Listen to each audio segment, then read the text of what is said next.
योगी ने किया इलाज, विपक्ष को लगी मिर्च, बीजेपी को घेरने की कोशिश, लेकिन घिर गया विपक्ष। नमस्कार, कैपिटल टीवी में आपका स्वागत है और मैं आपके साथ प्रिया बिस्ट। अब वक्त हो चला है ऐसे मुद्दों पर विस्तार से बात करने का जो जनता, राज्य, देश और पूरी दुनिया पर असर डालते हैं। आईआईटी बीएचयू की एक छात्रा के साथ दुष्कर्म की कोशिश के मामले में पुलिस ने 3 आरोपियों को गिरफ्तार किया है। आरोप है कि इन तीनों ने 1 नवंबर 2023 की रात को हॉस्टल के बाहर क्लासमेट के साथ घूम रही छात्र के साथ दुष्कर्म करने की कोशिश की। 2 महीने से छात्र इनकी गिरफ्तारी की मांग कर रहे थे। वहीं अब यूपी पुलिस ने बड़ी सफलता हासिल करते हुए तीनों को हिरासत में ले लिया है। तो आज इसी मामले में विस्तार से बात करते हैं और जानते हैं क्या है पूरा मामला।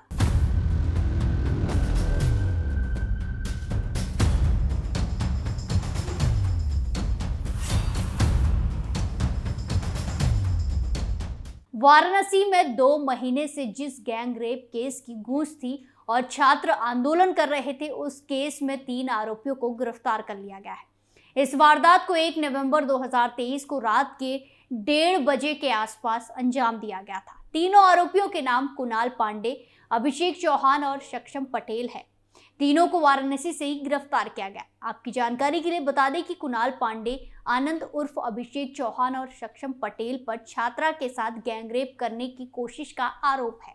घटना के बाद इनकी तस्वीरें भी सामने आई थी जो काफी ज्यादा वायरल हुई।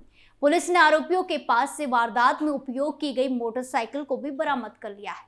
इस मामले में आईपीसी की धारा 354, 506 और 66 आईटी एक्ट के तहत मुकदमा दर्ज हुआ था, जिसमें बाद में गैंगरेप आईपीसी 376D और इलेक्ट्रॉनिक साधनों के जरिए यौन उत्पीड़न आईपीसी 509 जैसी धाराएं बढ़ा दी गई। ये दोनों धाराएं पीड़िता के मजिस्ट्रेट के सामने दर्ज कराए गए बयान के बाद बढ़ाई गई थी। पुलिस ने तीनों आरोपियों को कोर्ट में पेश किया। गौरतलब है कि आईआईटी बीएचयू की एक छात्रा अपने क्लासमेट के साथ 1 नवंबर 2023 की रात में हॉस्टल से बाहर निकलकर टहल रही थी। इसी दौरान उसके साथ दरिंदगी की बात सामने आई। इस मामले में मजिस्ट्रेट को दिए बयान में तीनों आरोपियों ने बंदूक से पहले डरा धमकाकर छात्रा के कपड़े उतरवाए। उसके बाद आरोपियों ने छात्रा का वीडियो बनाया और उसके बाद तीनों ने उसके साथ सामूहिक दुष्कर्म करने की कोशिश भी की, लेकिन वो कामयाब नहीं हो पाए। वहीं पीड़िता ने तीनों आरोपियों के हुलिये के बारे में एफआईआर में विस्तार से बताया था।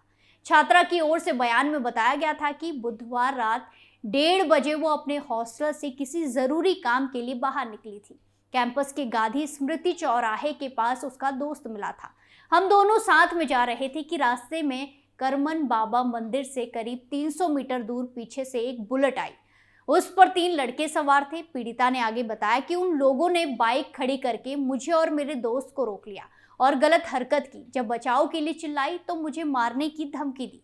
वहीं जब छात्रा के साथ आरोपी गैंगरेप की कोशिश करने लगे तो छात्रा ने चिल्लाना शुरू कर दिया। इसके बाद आरोपी छात्र को धमकी देते हुए वहां से फरार हो गए थे। छात्रा ने वहां से भागकर एक प्रोफेसर के आवास में जाकर शरण ली। प्रोफेसर ने प्रोक्टोरियल बोर्ड की टीम को सूचना देकर बुलाया और छात्रा को उनके हवाले कर दिया था। हालांकि घटना के बाद बीएचयू में जमकर बवाल हुआ। छात्रों के धरना प्रदर्शन से पुलिस भी हरकत में आ गई। छात्रों ने विरोध करते हुए पूरा कैंपस बंद कर दिया। कक्षा, लैब में रिसर्च का काम भी बंद कर दिया गया था। पूरे कैंपस की इंटरनेट सेवा बंद कर दी गई थी। वहीं इस मामले में लंका थाने में पुलिस ने एफआईआर दर्ज कर ली थी, जहां बीएचयू के इस मामले में तीनों आरोपियों की गिरफ्तारी करने के लिए काशी हिंदू विश्वविद्यालय के छात्रों द्वारा धरना प्रदर्शन किया गया था। इन प्रदर्शनों में 5000 से अधिक लोग शामिल हुए थे। प्रदर्शनकारियों में बीएचयू के छात्रों के साथ ही स्थानीय लोग भी शामिल थे। वहीं महिला का मामला सामने आने के बाद पुलिस ने जांच शुरू की और बीएचयू आईआईटी कैंपस में 170 से ज्यादा कैमरों के फुटेज निकाले गए। लगभग 2 महीने बाद क्राइम ब्रांच और लंका थाने की पुलिस के संयुक्त प्रयास से कुणाल पांडे और उसके दोस्त को सुसवाही क्षेत्र से हिरासत में लिया गया और पूछताछ की गई। आरोपियों को पकड़ने के लिए पुलिस के साथ साथ क्राइम ब्रांच की 4 टीमें भी लगी हुई थी।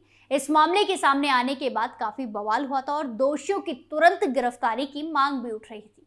मीडिया रिपोर्ट्स और सोशल मीडिया पोस्ट में आरोप लगाए जा रहे थे कि गिरफ्तार किए गए 2 संदिग्ध भाजपा 80 सेल से जुड़े हुए हैं।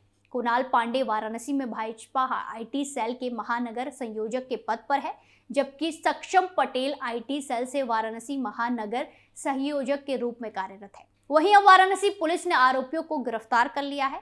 आपको बता दें कि यूपी पुलिस ने शनिवार 30 दिसंबर को देर रात चेकिंग के दौरान इन तीनों युवकों को उसकी बाइक के साथ गिरफ्तार किया है, जिस बाइक पर इन लोगों ने उस दिन घटना को अंजाम दिया था।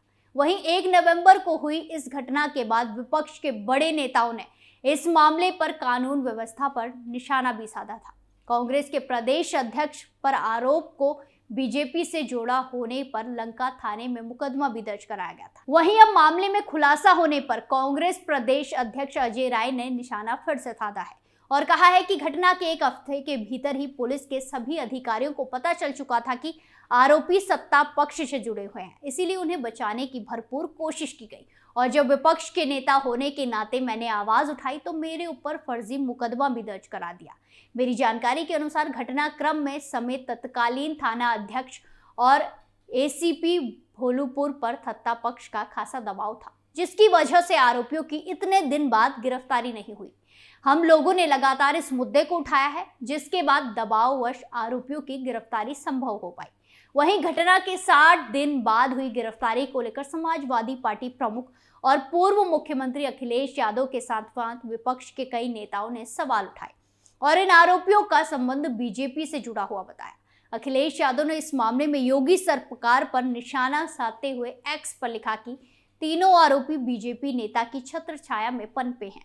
तीनों आरोपियों को बीजेपी नेताओं से अभयदान प्राप्त है। साथ ही उन्होंने सवाल किया कि क्या महिलाओं के सम्मान से खिलवाड़ करने वालों को खुली छूट जारी रहेगी। ये बीजेपी के दिग्गज नेताओं की छत्रछाया में सरेआम पनपते और घूमते भाजपाई की वो नई फसल, जिनकी तथाकथित जीरो टॉलरेंस सरकार में दिखावटी तलाश जारी थी, लेकिन पुख्ता सबूतों और जनता के बीच बढ़ते गुस्से के दबाव में बीजेपी सरकार को आखिरकार इन दुष्कर्मियों को गिरफ्तार करना ही पड़ा।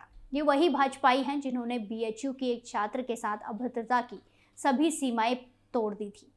इसी के साथ उन्होंने लिखा कि देश भर की एक एक नारी देख रही है कि भाजपा नारी सम्मान के साथ कैसा मनमाना खिलवाड़ कर रहे हैं और महिला अत्याचार, उत्पीड़न और बलात्कार के आरोपियों को बचा रही हैं। आगामी चुनाव में महिलाएं भाजपा को एक भी वोट नहीं देगी। महिलाएं ही भाजपा की हार का कारण बनेगी। तो देखा आपने, एक तरफ जहां तगड़ा एक्शन लेते हुए आरोपियों को गिरफ्तार कर लिया है, तो वहीं हमेशा की तरह इस मुद्दे पर अपनी राजनीति विपक्ष कर रहा है। मानो विपक्ष ने जैसे हर घटना पर बीजेपी को जिम्मेदार ठहराने की कसम खा ली है, लेकिन हमेशा की तरह विपक्ष की तरफ से बीजेपी पर लगाए गए आरोप उन्हीं पर भारी पड़ गए हैं और विपक्ष खुद ही फंस गया है। अब देखने वाली बात यह होगी कि पुलिस की पूछताछ में आरोपी इस घटना पर क्या खुलासा करते हैं।